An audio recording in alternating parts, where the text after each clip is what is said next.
So I recently had a thought. I have ADD, and I've been watching these videos, these quirky videos of people making it out to be like it's funny, like these behaviors are funny, and they're getting millions of views. And what's really going on here is that I don't think it's helpful.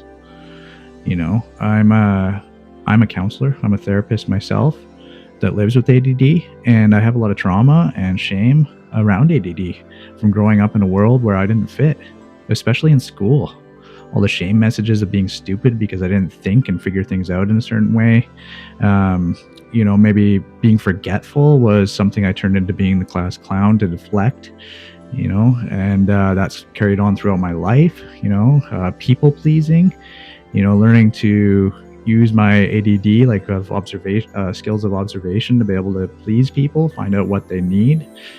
And but what I'm trying to say here is, like, we've got to stop making it out like it's funny, because there's things that come with it. Like I said earlier, there's the shame. There's all those shame messages I received from not fitting in to this world, into the box of neurotypical people. And it's not okay to make jokes of it, of being forgetful, because if you're somebody with ADHD, you know what I mean. It might have been something that, you joke around about, or you let people make fun of and that kind of stuff, but inside, in your heart, it hurts. So why are we continuing to pass this stigma? People that are seen as like serious creators, or reputable creators in the ADHD and autism space, and they're doing these ridiculous videos to catch your attention. But when you really look at it, it's quite demeaning. Being forgetful and not being able to do things like normal people sucks. It hurts. It's been a lifetime of it. Let's have a talk about that. Let's talk about the emotional dysregulation, not being able to regulate my emotions in the same way that other people do. I mean, I've come to a place today where I can, but it takes me a lot more work than a neurotypical person.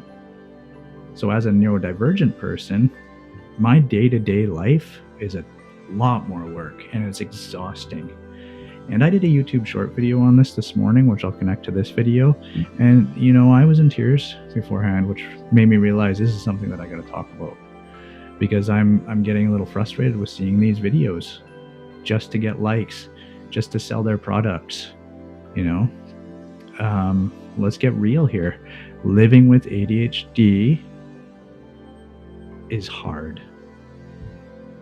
It's not funny. I don't appreciate people thinking some of the things that are very stressful and hard for me as being funny. Not anymore. I'm not using that stuff to fit in. So if you can relate to this content and the way of looking at this, because what I'm saying basically is these quirky videos with ADHD showing all these funny things that people do with ADHD and autism, they're not actually helping.